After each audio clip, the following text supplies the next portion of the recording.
Okay, working on our color line activity, which is our self-portrait. Now, I have taken a few photos of my lovely expressive faces.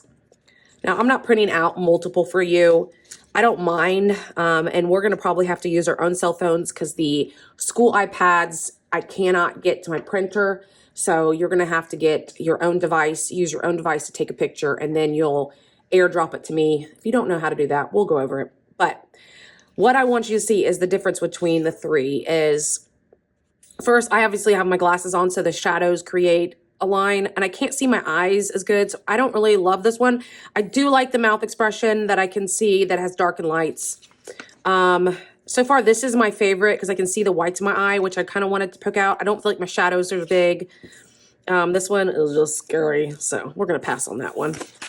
So once you find which picture, and I print it out for you, you're then going to have a piece of transparency film. I don't know if you can see this, but it is a clear piece of film, and it should fit right there on top of the same piece of paper. Now we're going to have to create a hinge because I want to make sure that this transparency film stays on top exactly where I need it to be. So I'm going to give you some tape,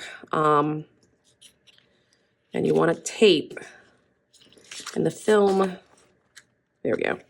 So I'm going to hold both papers. I'm going to take the top, and I'm just literally folding it over both pieces, just on the top. So there.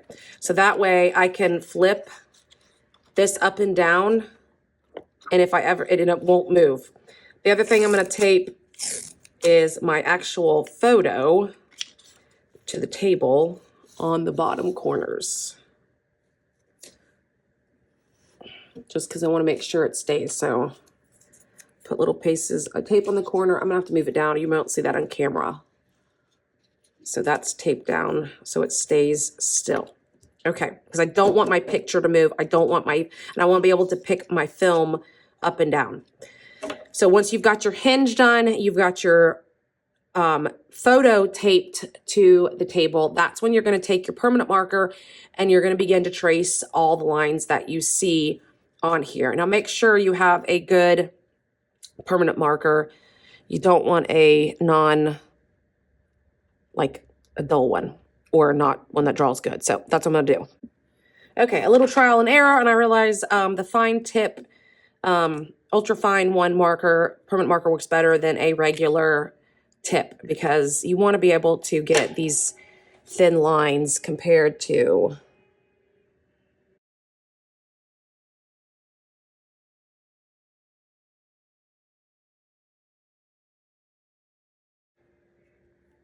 and you want to be careful that you don't rub your hands over it.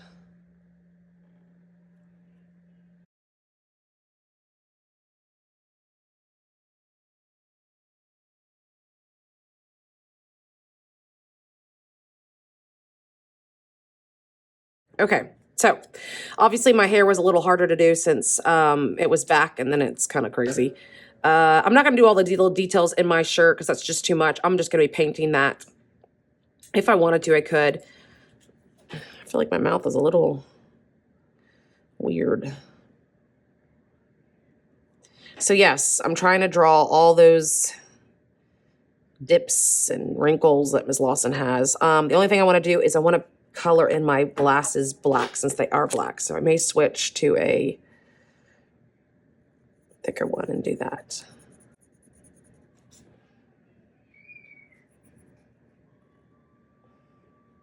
But this is going to take us some time just to do this part. So don't feel like you're having to rush and trace to get it done.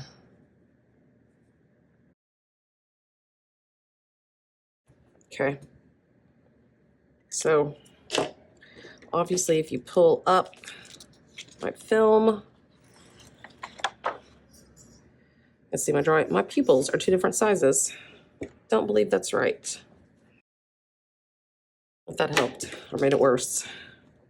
Okay, so again, peel that off so you can check Not bad. My eyes are a little creepy. Oops, and I forgot to color in that nostril. That's why we're keeping it hinged, just in case you realize you did something on one, but not the other. Okay, so keep it hinged until you feel like you've got it. And then that way we'll take it apart. But that is the first part of our expressive self-portrait.